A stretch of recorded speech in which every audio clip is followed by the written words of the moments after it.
Boa noite! Já estamos no ar com o nosso Papo Certo. Aqui você sabe, nosso tema é empreendedorismo, gestão e economia.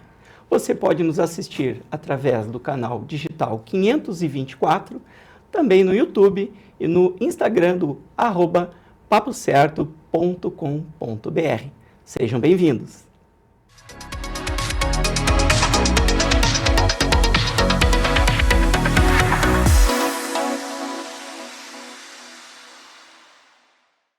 E recebemos hoje no Papo Certo a advogada Renata Gabert, que é especialista em Direito do Trabalho e assessora da direção da FGTAS. Muito boa noite, obrigado pela presença. Boa noite a todos, muito obrigada pelo convite. A FGTAS sempre se honra, né, com essas oportunidades. Muito bem, bem-vinda. Recebemos também o Dr. Felipe Zorzi, que é doutor em Ciência Política, especialista em análise estrutural e geopolítica. Muito obrigado pela presença. Boa noite, doutor Felipe. Muito obrigado pelo convite. Vai ser um prazer debater esses temas muito importantes aqui com vocês. Obrigado. Muito bem. Então, vamos direto ao que os nossos telespectadores querem saber. Primeiro para a doutora Renata. Doutora Renata, qual é o papel da FGTAS no fomento direto de empregos no Estado? Bom, a FGTAS no fomento do emprego é amplo o trabalho da Fundação. Nós temos, então, a rede busca o empresariado para as vagas disponíveis, né, e vai fazendo o encaminhamento dentro da necessidade que o empresário tem. Então, por exemplo, ele precisa de um profissional com um perfil de gestor ou um perfil, entende, para atendimento de pessoas com tal, né? E aí, então, abre-se as vagas e procura-se, encaminham, né, as pessoas para ocupar essas vagas. O outro fomento que tem é cursos de formação para a sociedade. Então, que variam, depende da região, né? Porque o Cine é uma rede, a gente tem agências no interior do estado também. E há as peculiaridades regionais. Então, busca-se atender às carências, né, desta relação de trabalho-emprego da região. A formação, tem a formação também de empreendedor e o artesanato que o Rio Grande do Sul lidera no país. Excelente. Doutor Felipe, nós vamos tratar agora de um tema que para mim é bem interessante, essa sua linha de estudo. A gente vai falar sobre os constrangimentos estruturais do Brasil e como esses constrangimentos influenciam aí no impedimento de um crescimento maior da economia, do emprego e renda. Pois então, quando a gente analisa a economia, a gente não pode separar ela de outras variáveis, né? Política, educação, geopolítica, relações internacionais. Tudo, de certa forma, está interligado para definir, de certa forma, as oportunidades, né, de desenvolvimento que a economia local e a economia nacional ela tem. Então, o que acontece no mundo influencia aqui no Rio Grande do Sul também. O que acontece no Brasil influencia o que acontece aqui no Rio Grande do Sul também. Quando a gente pensa em constrangimentos estruturais sobre a economia, a gente tem que procurar analisar quais são as mudanças que estão acontecendo a nível sistêmico, internacional, nacional, que de certa forma impedem o nosso desenvolvimento, a geração de riqueza, a geração de empregos aqui no Rio Grande do Sul. Sim. Isso é uma coisa que é uma dimensão de estudos, digamos, que ficou muito subdesenvolvida nos últimos 20, 30, 40 anos. E assim. Por que constrangimento, doutor? Porque o senhor tem este foco nesta linha? Porque a gente precisa entender que os constrangimentos, né, constrangimentos são barreiras, digamos, né, que acontecem, que existem. Limitadores que existem e que precisam ser identificados para que a gente possa encontrar maneiras de desviar, superar, encontrar soluções, exato, para esses problemas. Alguns problemas são grandes demais para a gente solucionar de maneira individual. A maior parte deles são. A gente precisa de um trabalho coletivo. De todo um esforço de articulação né, do empresariado com os setores do trabalhador, com o setor político, para que a gente possa superar eles, né? A ascensão industrial da China, por exemplo, né? Esse aí não individualmente quase impossível, mas coletivamente tem como ter ações para aproveitar. E a crise financeira nos Estados Unidos, que agora está começando, então são questões que vão influenciar aqui de um jeito ou de outro, e às vezes a margem de lucro do empresário é 5%, 10%. Exatamente. É o suficiente para quebrar muita gente, né? Então, a senhora ia fazer um comentário, doutor? Não, é que a mim me parece que a gente está chegando num determinado momento em que a industrialização vai modificando. Então, com que tipo de industrialização nós levamos? Nós estamos retirando muito postos de trabalho, né, em função da automatização. Sim. Então, fica a questão humana, né? Isso é uma discussão, o Jorge e eu Jorge e eu já nos conhecemos, né? De outros tempos. E isto para mim é uma coisa, para mim, eu Renata pessoalmente, né, faço esta ponderação. Se eu vou tirando o homem do posto de trabalho, este homem precisa ser alocado em outro. E vai ter alocação para todo mundo, entende? Quer dizer, a China tem uma uma massa de mão de obra grande para empregar. Então, por isso também ela tem a industrialização que tem.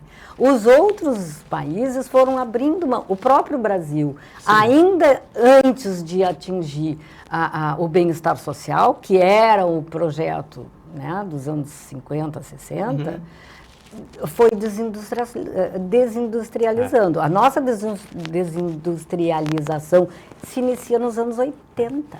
Muito atrasado. Então, muito antes de nós colocarmos as pessoas num determinado patamar. Sim. E de lá para cá, nós só aumentamos as divergências econômicas. Posso dar um dado? Claro. Que eu gosto de dados, né? Na década de 80, a participação da indústria no PIB de transformação do Brasil chegou a 36%, né? Da indústria de transformação, né? 36%. Isso tirando a transformação, tira, eu acho, construção civil, mineração, coisas assim. E hoje? Mas a indústria, no geral, era 45% quase. E hoje chegou a 25%, a indústria no geral, 24%, e a indústria 23%. E a indústria de transformação, que é a mais sofisticada e que tem mais tecnologia e que gera melhores empregos, chegou a 11%, 12%, 13% nos últimos realmente anos. É uma mudança estrutural do país. Enorme. Claro. E, doutora Renata, quais são os setores, né, que mais demandam, então, essa intermediação do Cine nos dias de hoje? A maior parte das vagas está em serviços. Serviços.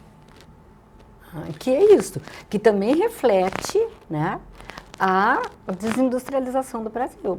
Porque se nós tivéssemos uma busca de mão de obra para a indústria, por exemplo, nós manteríamos essa informação de que estamos industrializados. Se que a gente passa para serviços, não é a indústria que está nos colocando. Né? Então, é o comércio, é o atendimento. Né? Eu posso colocar em serviços também, atendimento de saúde. Exato. Redes sociais, essa área. Isso. Então, seguindo, doutor Felipe, de que forma a geopolítica afeta os custos dos insumos e, por sua vez, a geração de emprego e renda locais? Sim. A geopolítica atrapalha, ela depende do cenário, né? De novo, a política internacional, ela funciona em ciclos, digamos, né? De 30 a 40 anos parece que as coisas sempre mudam. E estamos num novo ciclo. Numa mudança radical de ciclo. Radical, né? Uma mudança que talvez ela não tenha acontecido desse tamanho desde a década de 40, né? Então, é uma mudança muito grande. E durante esses períodos de estabilidade, parece que se consegue estruturar laços de de compra e venda internacionais que são estáveis, né? Porque tu não tem interrupções dessas cadeias de distribuição globais. Mas nesse momento existem grandes riscos. Por exemplo, a armada dos Estados Unidos está indo em direção ao Irã. O que acontece se eles atacam o Irã? 45% do fluxo de petróleo do planeta acontece ali no Oriente Médio. Isso poderá afetar diretamente a nossa economia Com local. certeza, Do porque mundo, assim, 30%, 40% do petróleo da China vai de lá. Isso encarece os preços lá, depois encarece aqui. E se isso atrapalha o fluxo de fertilizantes que vem da Rússia para cá, isso acaba encarecendo a produção do nosso agronegócio aqui.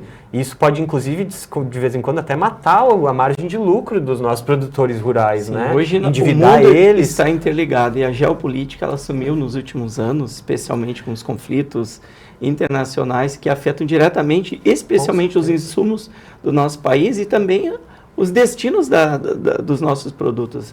Com certeza, doutor Felipe, a geopolítica ela tem assumido um papel crucial aí nos efeitos da macroeconomia, como a gente chama. Sem dúvida. E, doutora Renata, falando agora um pouquinho sobre o direito do trabalho. Eu sei que é um tema amplo, né? Mas de que forma o direito do trabalho ele pode ser um aliado na geração de empregos e não vilão? Ah, que bom. Eu gostei da pergunta. Então, o direito do trabalho, ele é um direito protetivo, porque quer queiramos admitir ou não, o trabalhador frente ao conglomerado do empregador, ele sempre é um cidadão mais fragilizado. Então, assim, que é uma coisa que hoje em dia o empresariado vem lutando muito contra. Então, esse debate é muito complicado. E nem o empregador é o algoz, como também o trabalhador não pode ser o algoz. Não é um responsável pela desgraça do outro. Nós precisamos efetivamente harmonizar esta relação. Né? Então, o direito do trabalho, ele tem a ideia de proteger o trabalhador no sentido de que ele não se transforme num espoliado. Né? Numa relação frágil de uma pessoa que dedica a vida para, quando muito, às vezes, apenas se alimentar. Né? Nós precisamos que o trabalho, a remuneração, seja algo que dignifique. Então, nós não podemos tratar essa relação como vilã de um para o outro. Mas olhando pelo foco do empresário também, a gente tem que entender que essa relação que naturalmente tem que proteger os dois lados, ele também não pode ser uma relação que gere uma insegurança a ponto do empresário não contratar ou ter receio do crescimento também. Pois é, mas assim, veja, em 2017 houve uma reforma da legislação trabalhista. Que eu entendo muito positiva, tá? Pois é, eu imaginei que sim. Mas sempre o discurso é que aquela reforma que vai diminuir, vamos dizer assim, direitos para a classe trabalhadora, vai aumentar o número de empregos. Pode ver a estatística, não aumentou um. Então, isto não é uma verdade. Em contrapartida, nós temos hoje trabalhadores absolutamente fragilizados. E aí eu vou usar um exemplo que está correndo na rede social, que é dada pelo ministro Dino. Né? Ele estava comprando um sapato lá no São Luís do Maranhão, né? E aí, então, as funcionárias, as duas moças que trabalhavam nas lojas, vieram conversar com ele a respeito de alguns determinados direitos, né? O turno, vamos trabalhar menos um dia, como é que vai ser, que bom. Aí, então, as moças gostaram, né? Porque mães, tem casa, tem outro turno, né? O terceiro turno típico da sociedade brasileira em relação às mulheres. E aí ele perguntou para um dos atendentes da loja, para um homem. E aí o homem respondeu para ele que ele não estava afeito a isso porque ele era PJ. E aí o ministro Dino diz assim, PJ do quê? Ele empreende o quê se ele está lá como elas, trabalhando numa loja? Então, esta é uma questão, entende? Sim. Quando eu coloco alguém que está ganhando praticamente a mesma coisa de lá, mas eu estou tirando deles, porque, veja, a previdência pode ser um custo, mas ela também é um benefício. Sim. Porque se o teu trabalhador, o teu funcionário adoecer, é a previdência que vai subir. Sim. Se ele tiver algum dano, se ele precisar se aposentar, não é você que vai pagar, é a Previdência que vai pagar. Sim. Então, há benefícios em determinadas coisas.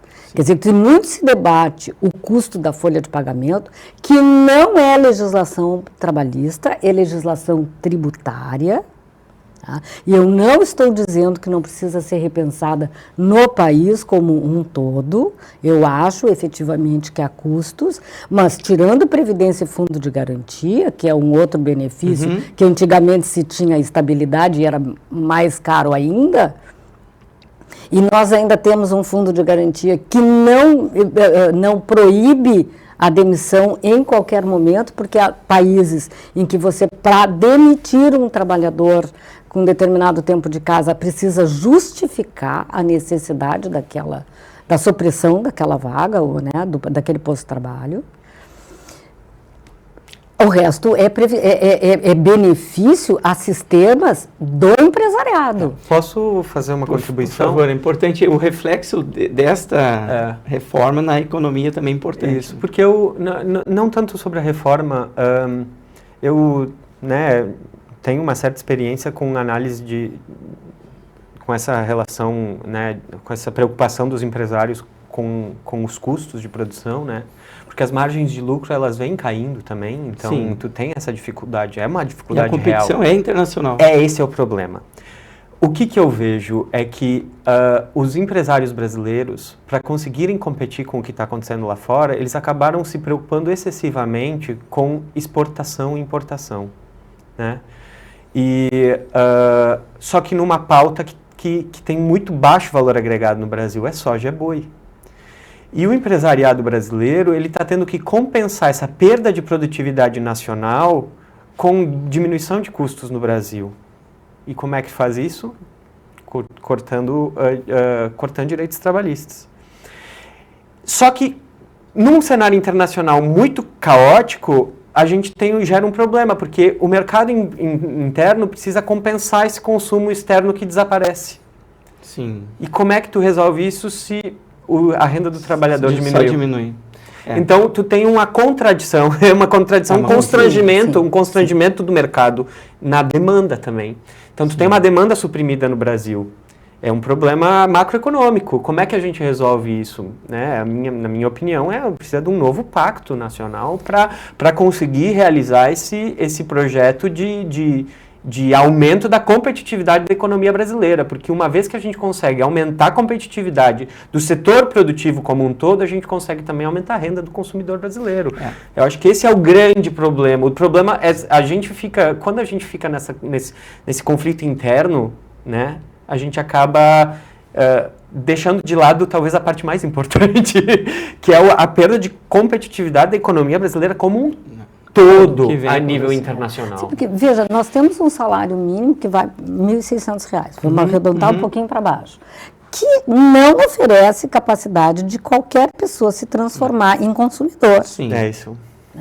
Então, se nós vivemos uma sociedade de consumo e eu tiro daquele que consome exatamente a capacidade dele ser consumidor, eu estou sempre trabalhando no esgotamento. O Brasil, ele vem há longos anos, aí, especialmente os constrangimentos da década de 80, que gerou uma série de problemas pela hiperinflação, especialmente. Eu vejo que de lá para cá, desde antes, mas especialmente dos anos 80, o país em si, ele tem entrado num ciclo de muita... Ciclo vicioso. Um ciclo vicioso, um círculo vicioso, que ele... a inflação, a hiperinflação é um trauma, é um constrangimento, como o Dr. Felipe muito bem trouxe, que ele baliza ações e decisões da macroeconomia brasileira. E essa necessidade de conter, frear, não correr riscos inflacionários, faz com que medidas como a própria taxa de juros Selic gigantesca que nós vivemos, e os nossos políticos, economistas traumatizados, estão sempre muito preocupados em conter essa inflação e o reflexo disso, taxa de juros altos, o empresariado retrai investimentos que poderia fazer ao invés de investir no mercado financeiro. Com frequência endividado, o empresariado Se também. endivida, e isso impede ou atrapalha, né, de certa forma, o crescimento e emprego e renda. Então, a gente vive muitos traumas oriundos da hiperinflação dos anos 80. Vamos dizer assim, é uma espiral que está nos colocando para baixo, né? Ela não está ascendendo. E eu tenho lido, pelo menos desde novembro, que vários setores empresariais contra a taxa de juros, porque eles também precisam de empréstimos, né? Porque a industrialização precisa de fomento. Então, esse giro de dinheiro, eu não sou economista, mas né, conversamos muito proximamente, a gente aprende com os colegas. Então, é preciso. Né? Então, é necessário. E tem uma outra questão de fundo. A taxa de juros beneficia o que a gente chama no Brasil equivocadamente de investimento, que na verdade não é investimento, né? Nós temos uma sociedade rentista. Rendimentos financeiros. Exatamente. Então, assim, quem faz aplicação é aquele que tem algum tipo de sobra. O trabalhador não tem sobra. Veja, mais de 70% da nossa população ganha até 3 salários mínimos. É algo em torno de 4 mil reais. Não, mas tem, é 50%, 60% menos de 2. Mais mas então, mas é isso, nós só concentramos. É isso que eu quero dizer. Porque tu recebe 4 mil reais, tu precisa morar, comer e andar, né? É ali, é justo. Vai aplicar na boa. A pessoa não tem nem condições de pensar se ela vai, entende? Nós não temos essa cultura financeira. Isso é um outro problema no nosso Brasil. Vamos falar sobre a questão da taxa de juros, porque para mim eu acho que ela é o problema mais central de todos. Existe uma questão, quando a gente faz uma análise, né, sistêmica, a gente tem que fazer um diagnóstico para poder fazer um prognóstico. Como a gente vai num médico, a gente vai com um problema de saúde, vai ter um diagnóstico de qual é o problema e um prognóstico, qual vai ser o tratamento que a gente precisa fazer para curar esse doente, né? E existe um problema muito sério na economia brasileira, ou na análise econômica brasileira, que vem desse trauma da década de 80, me parece, que é um diagnóstico errado do problema da inflação e, portanto, com um prognóstico errado também. Claro. Qual é o problema de diagnóstico? É que a inflação brasileira é por excesso de demanda e controla o excesso de demanda com juros altos. Daí tu constrange o consumo. Mas, na realidade, para um país que está se desindustrializando, perdendo produção e tendo que comprar coisas de fora, e coisas de fora não são mensuradas em real, mas sim em dólar, isso faz com que a inflação no Brasil nem sempre seja de demanda, com frequência ela é de oferta, por causa das mudanças no câmbio e de outras e insumos e problemas de distribuição nas cadeias logísticas internacionais e tal.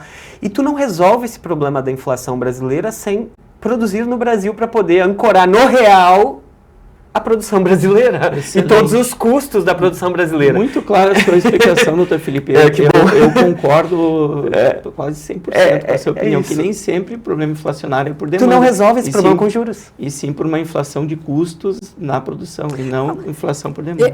E muito provavelmente, supondo, né, fantasiando eu aqui no meu parco conhecimento de economia, se eu passo juro e propicio com que as pessoas possam empreender, eu estou aumentando a capacidade produtiva, propiciando que as pessoas possam consumir também. A gente tem o chamado multiplicador da renda, que é um termo bem da economia, um multiplicador da renda que tem a ver com os investimentos realizados. R$1 investido, ele tem um efeito de multiplicar na economia muitos outros. Exato. Então, enquanto se impede este investimento direto no desenvolvimento, está se tolhindo esta multiplicação da economia. A senhora está certa, a gente chama de multiplicador. Né?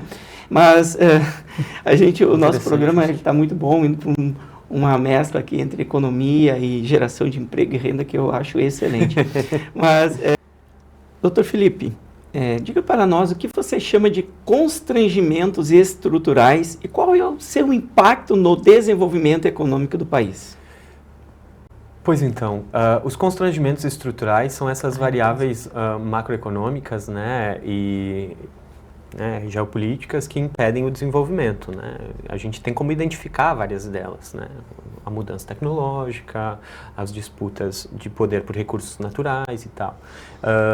E do ponto de vista econômico, taxa de juros, né? Taxa de câmbio, e a maneira como a gente lida com essas variáveis, né? Com essas dimensões, vai dizer se a gente vai conseguir se desenvolver ou não, porque a gente precisa fomentar o desenvolvimento econômico nacional.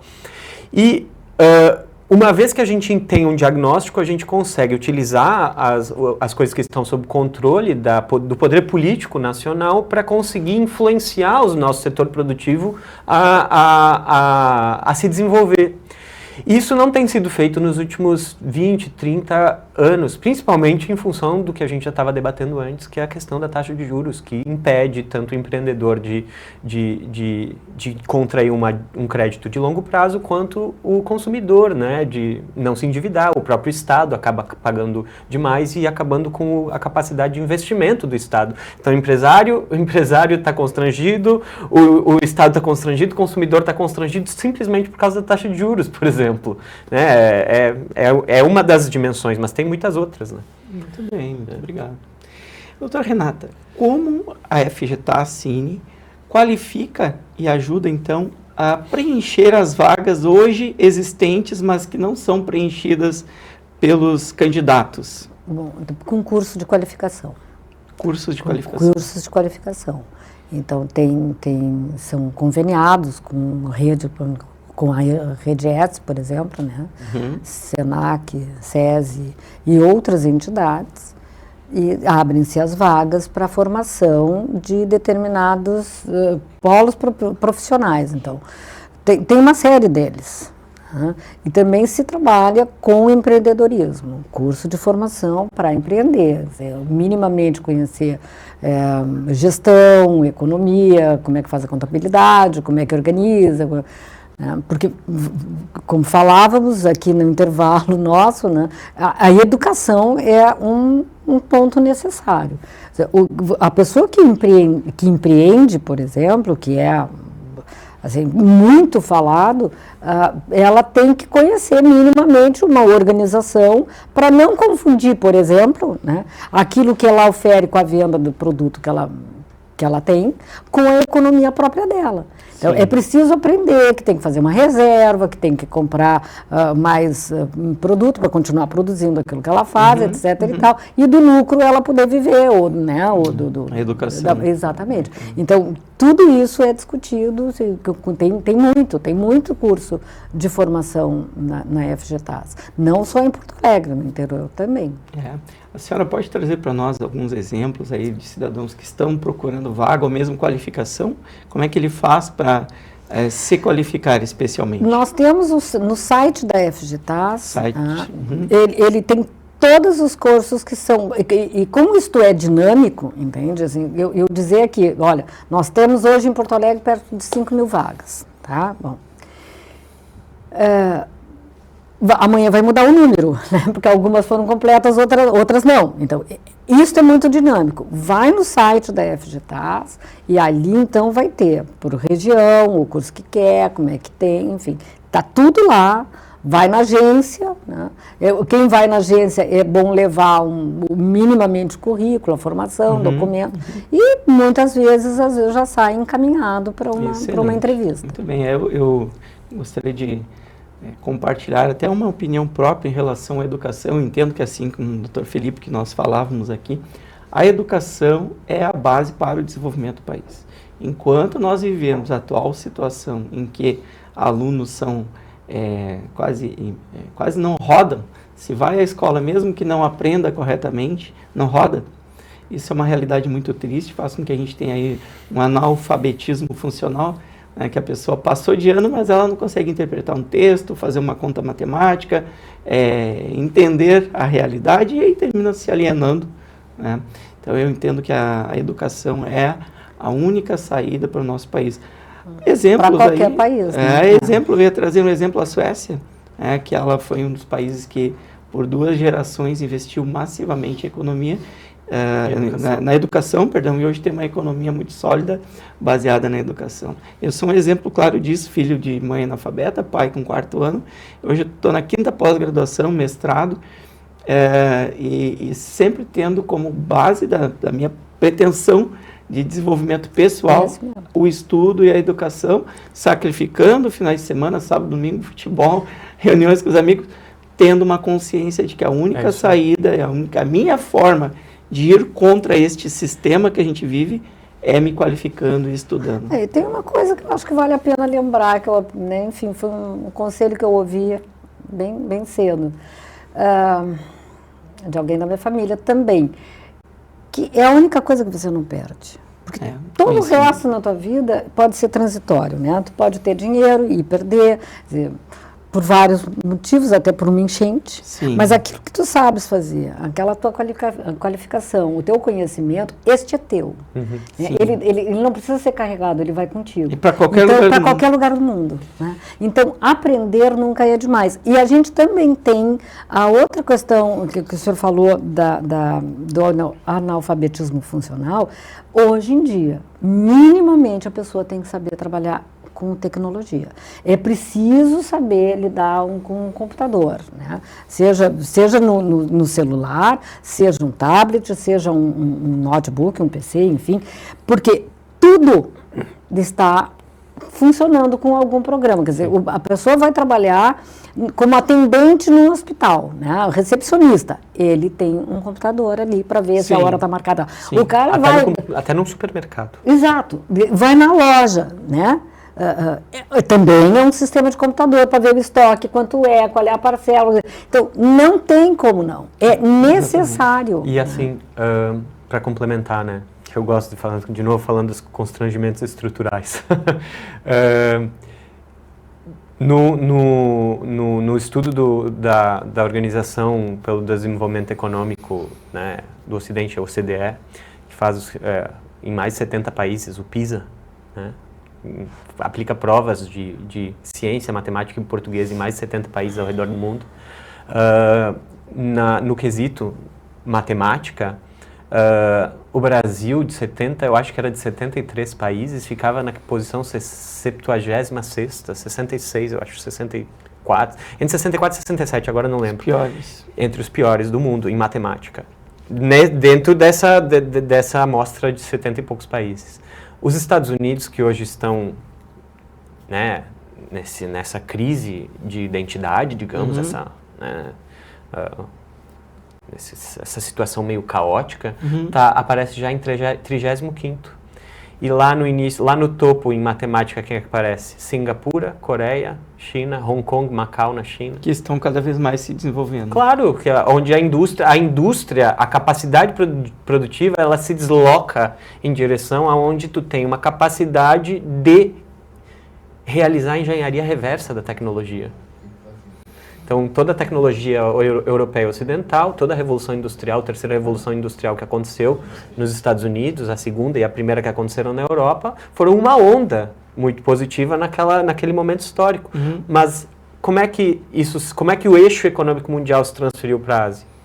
Como é que eles conseguiram pegar toda essa tecnologia e fazer engenharia reversa e fazer um avanço, uma inovação na própria tecnologia a ponto de virarem o topo do mundo, né? E a qualidade da educação na Ásia é muito maior do que a qualidade da educação no Ocidente hoje. Essa é uma realidade, é um constrangimento estrutural. Se o Estado não tem investimento para investir em educação pública, como é que a gente vai se industrializar e se desenvolver? Era outro ponto que eu ia dizer, né? E pública, veja, eles são países que optam e que não fazer diferença de classe social para a educação. Ela é a mesma para todos. Porque eu não tenho a menor dúvida que a gente perde talentos, né, das pessoas com mais baixa renda que não têm condições de pagar uma escola pública para desenvolver o talento que tem. E muitas vezes a escola pública é cada vez mais desleixada, assim, porque não há fomento. Infelizmente, os nossos governos não vêm fomentando a educação como deveríamos. Esse é um contraditório, porque ao mesmo tempo que não se investe na educação como deveria, uma educação mais firme, mais com objetivos, né? Porque a educação tem que ter objetivos do desenvolvimento, da formação profissional. Ao mesmo tempo, os melhores talentos saem do país. É isso aí. Aí eu, como contador, atendo muitos expatriados, são as pessoas que saem para trabalhar fora. Muitos talentos, engenheiros, professores, os mais qualificados, muitas vezes em universidade pública do país, ou seja, no Brasil, a gente ainda tem uma universidade, algumas universidades se destacam, os melhores saem do Brasil para pesquisa lá fora, né? Então a gente tem um contraditório.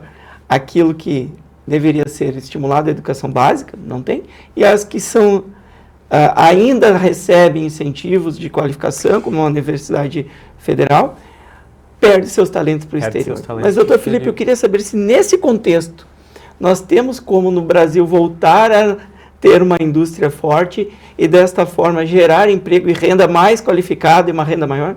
Olha, eu tenho estudado muito isso, né? Eu já trabalhei com inteligência, com análise de inteligência estratégica para a indústria. E é um desafio que os empresários não sabem resolver, que a política não sabe resolver, que os acadêmicos ainda não sabem resolver. Porque o grande desafio, e falo isso para todo mundo porque parece que é uma coisa que ninguém fala. O grande desafio é que a gente no Brasil tem que fazer melhor que a China. A gente tem que fazer melhor que a China. Se a gente não fizer melhor que a China, a gente não vai fazer. Né? E a China, as pessoas não estudaram, porque a gente ficou muito tempo prestando atenção nos acadêmicos norte-americanos, que hoje estão com uma educação em 35º lugar do planeta, e esqueceu de prestar atenção no que estava acontecendo na China. A China tem plano de desenvolvimento a cada 5 anos, o sistema financeiro deles é comandado pelo Estado e os bancos nacionais chineses só botam investimento no que é estratégico do ponto de vista do desenvolvimento industrial. A Evergrande quebrou em 2024, a maior construtora do planeta quebrou, incorporadora, na China. E o Estado chinês, 4 anos antes, tinha parado de investir em construção civil e colocado todo o dinheiro em manufatura avançada. Mandou os bancos, disse assim, os bancos a partir de agora vão tirar dinheiro da construção civil e botar dinheiro na manufatura avançada.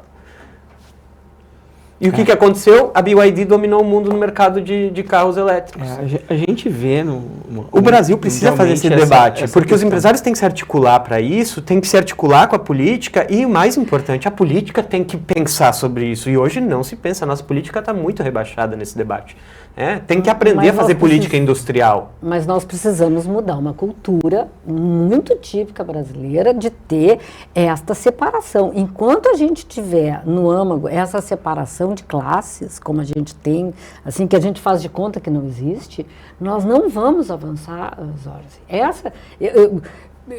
Me provem que eu estou equivocada nisso, entende? Porque se eu acho que é preciso manter uma diferença, né, entre uma classe média e entre uma classe menos abastada, entre ricos e etc. e tal, eu sempre terei privilegiados.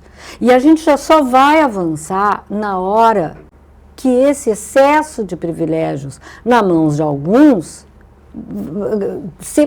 não digo deixar de existir, porque as diferenças entre as pessoas sempre vão existir. Sempre tem alguém com mais talento para alguma coisa do que para outra. Mas pelo menos elas precisam ser muito diminuídas. Sim. Elas precisam ser trabalhadas, porque senão nós não vamos haver. Não vamos sair desse lugar. Eu acho que a melhor maneira de pensar é que um país rico é um país com uma grande classe média. É isso. Um país rico é um país com uma grande classe média. Então, e um país com uma grande classe média é um país com um grande mercado consumidor. Né? É isso, a gente precisa gerar esses empregos, esse é o grande desafio. E a industrialização, ela é o que pode gerar esses empregos, né? Olha toda a demanda reprimida, a gente não tem metrô no Rio Grande do Sul, em Porto Alegre, a gente não tem o sistema ferroviário para escoar a produção agrícola brasileira. A gente não tem hidrovias.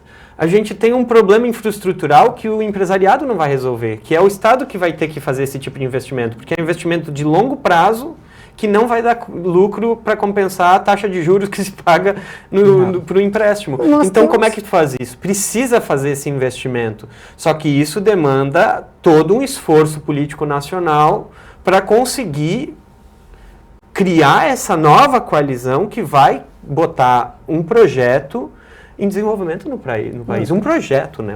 Nós transportamos a soja produzida para o porto, né?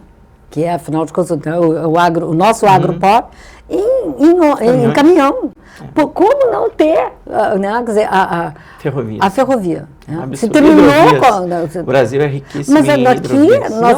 O nosso porto está parado desde pouco, né?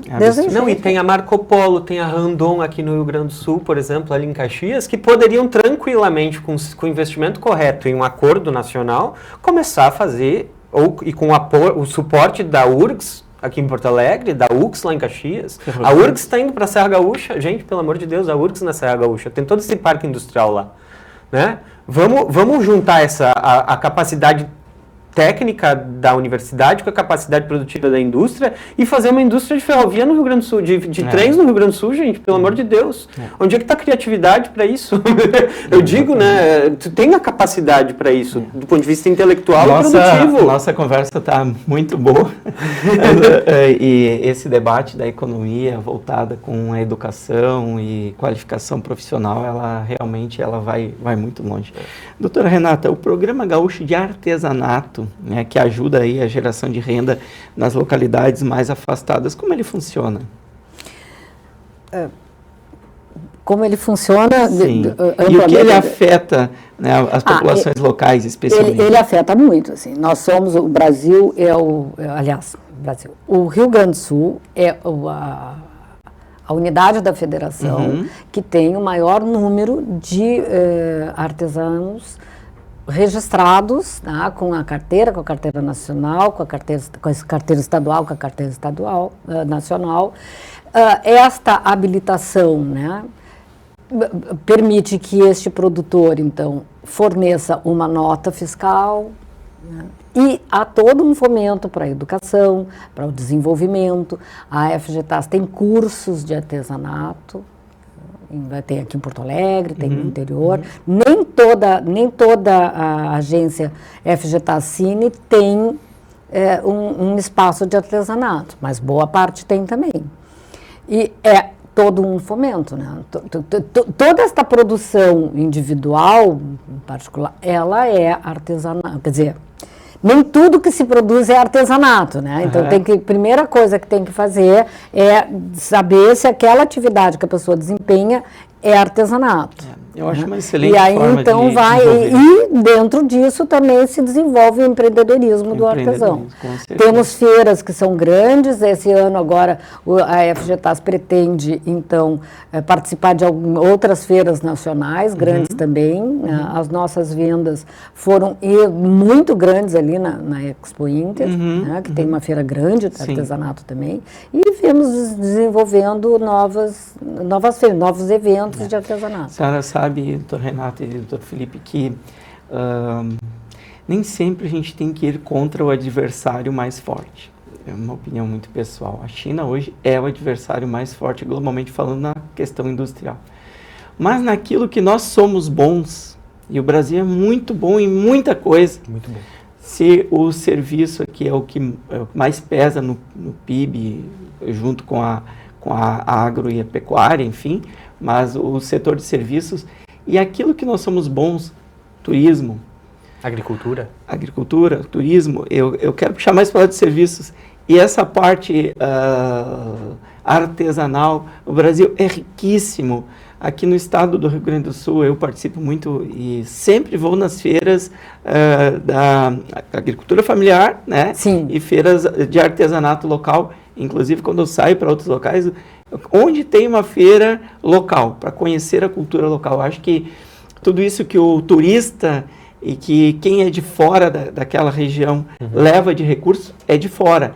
E ele tem um efeito multiplicador muito grande. Então, eu vejo que o doutor Felipe, juntamente com essa estrutura de aumento da industrialização, temos que valorizar aquilo que a gente já tem de bom e aquilo que a gente não compete com a China. Tem coisas que a China está muito atrás do Brasil. A gente não pode ter uma síndrome, né, de vira-latas, né? Achando que nós não temos coisas boas. Nós temos coisas maravilhosas. A nossa natureza, a parte natural, e praias, e rios, e atrativos naturais, e culturas locais. O Brasil é riquíssimo em culturas locais. Música, arte. Música, arte. Então, assim, eu vejo que nem sempre a gente tem que ir contra o adversário mais forte, mas nós temos que achar naquilo que nós somos fortes e nos desenvolver. E eu acho que o artesanato, eu sou muito fã de facas. Eu tive muitas facas artesanais, esses cuteleiros do Rio Grande do Sul são maravilhosos, a gente tem a cutelaria excelente. E nós... Com todo respeito, eu não compro uma faca chinesa comparada a uma faca brasileira. E eu vou dizer, o custo muito semelhante. Então, acho que a gente pode desenvolver localmente, como é o caso do artesanato. E o artesanato, ele chega realmente lá nas regiões mais distantes do país, lá no interior. O que a gente pode fazer com que aquilo que é gerado lá no interior, que é riquíssimo. Eu fui para o Nordeste esses tempos e eu fiquei encantado com o capim dourado. Capim dourado é excelente, linda. É natural, é maravilhoso. Eles fabricam de tudo, de bolsas, anéis e tudo isso. Só que é muito subvalorizado. E é uma riqueza. A gente tem que valorizar aquilo que é feito artesanalmente. Porque, na verdade, a manufatura, né, ela por si só, ela é mais cara do que o industrializado, porque o industrializado a gente faz por produção, em quantidade, e a quantidade baixa custo. Sim. Né? E, pois é, nós temos o hábito de não valorizar a manufatura. Temos que valorizar. Então, isso é uma coisa... Tem um programa de valorização. Sim, que a gente precisa mudar. Eu, por exemplo, sou apaixonada, como toda, né, campesina. Eu amo aqueles trabalhos dos trançados em couro e tal. Eu acho aquilo maravilhoso. Dá um trabalho para burro. Vou nas feiras e eu vejo aqueles produtos maravilhosos, vamos falar aqui do estado, vendidos a preços baixíssimos. Quanto tempo o senhor levou para fazer essa peça? É isso. Foi um dia e tal. E por quanto está vendendo R$100? Ou seja, esta pessoa, ela não está sendo valorizada. Não, é uma... E é arte, né? É arte, tem que ser tratada como arte. Claro. Doutor Felipe, vou lhe botar nessas justas novamente. Como as tensões globais e todo esse efeito nos insumos, principalmente agrícolas, afeta o emprego e renda no interior do nosso estado? É seríssimo, né? Principalmente, eu acho, a agricultura familiar, né? Que lida com constrangimentos de orçamento muito maiores, né? Então, principalmente as questões de insumos agrícolas, como é que é? Agora me deu um branco o nome do... Adubos e corretivos do solo. Corretivos de solo, exatamente. Enfim. Mas, por exemplo, potássio a gente não tem quantidade suficiente no Brasil. Então, é importado. Então, qualquer tipo de ruptura internacional, a gente fica sem. E o sistema agrícola brasileiro, ele já é financiado, subsidiado pelo Estado. Mas só para o grande produtor, né? Vamos falar sério. Eu sou uma compradora de feira orgânica. Né? Sim. Eu ainda gosto de fazer a minha comidinha. Sim. Né? Então, eu às vezes pergunto para o pessoal porque né, eu compro direto do produtor, na feira orgânica, mas direto do produtor. Sim. E aí, então, assim, é difícil, porque para eles determinadas coisas são caras. Então, nós temos essa prática também bastante voltada para o grande produtor. E quem alimenta a sociedade é a economia familiar. Sim. O pequeno produtor, que é ele que faz o sazonal, né? Ele que planta ali. Mas ele tem um impacto, infelizmente, muito pequeno na economia do país. E por isso que... Mas ele alimenta a cidade, gente. Eu posso, assim, a gente, para manter o câmbio alto no Brasil, para manter o câmbio equilibrado e a inflação baixa no Brasil, a gente precisa de um superávit, né? A gente precisa exportar mais do que importa, porque a gente precisa de dólares aqui para a gente não ter essa desvalorização do real excessiva que causa a inflação. O que acontece no Brasil é que, em função da desindustrialização, no final da década de 80, 60% da nossa exportação era industrial. Né? A gente chegou a ter uma pauta maior de exportação industrial do que de produtos agrícolas e de pecuária. E hoje não, inverteu completamente. Sim. E para manter esse superávit comercial, a gente precisa do quê? De exportação de minério de ferro, gado, soja. E isso só acontece como? Isso só acontece com um plano safra subsidiado para grandes produtores. E o problema é o quê? É que outros setores não conseguem esse financiamento. E tanto a indústria quanto a agricultura familiar.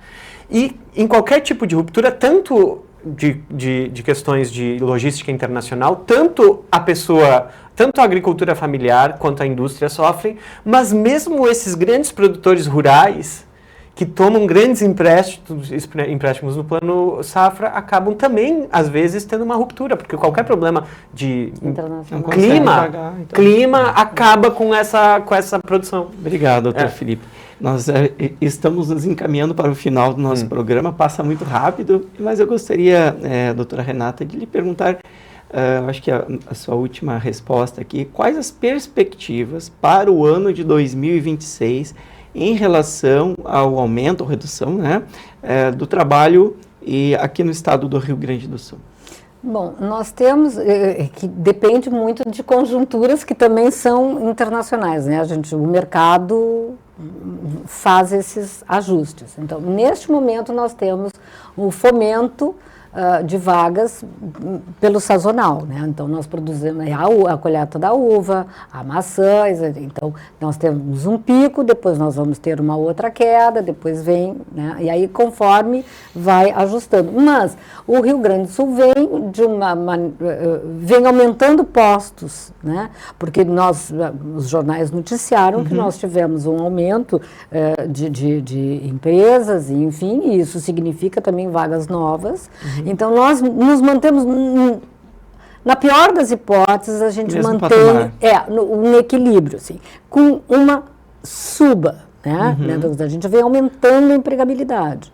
Aí, claro, tem setores melhores, né? Tem outros que oscilam, enfim, aí o estudo já é maior porque tem uma série de fatias, né? Que são analisadas pelo sistema CAGED. Muito obrigado. E, doutor Felipe, economia e política podem andar juntas para melhorar a vida do cidadão?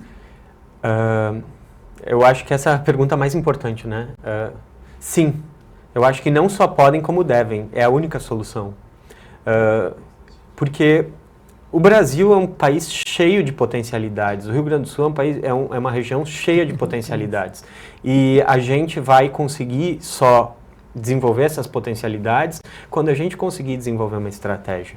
E uma vez que a gente tem uma estratégia que aumente a nossa atividade econômica, a nossa produção, a nossa industrialização, a nossa capacidade de competir a nível internacional, a gente então pode, por exemplo, utilizar inclusive as FGTAs para conectar empresários e política e tudo mais e fazer esse processo de desenvolvimento. A gente tem todo o potencial e a crise é uma janela de oportunidades. Isso. Muito obrigado. Então, chegamos ao final do nosso Papo Certo de hoje. Espero que tenham gostado. Gostaria de agradecer muito a doutora Renata pela participação. Muito obrigada. E ao doutor Felipe Zorzi, muito obrigado. Agradeço especialmente a vocês que nos acompanharam até aqui. Fiquem conosco nos próximos episódios do Papo Certo, sempre com muito assunto voltado para gestão, empreendedorismo e economia. Boa noite. Boa noite. Boa noite a todos. Boa noite.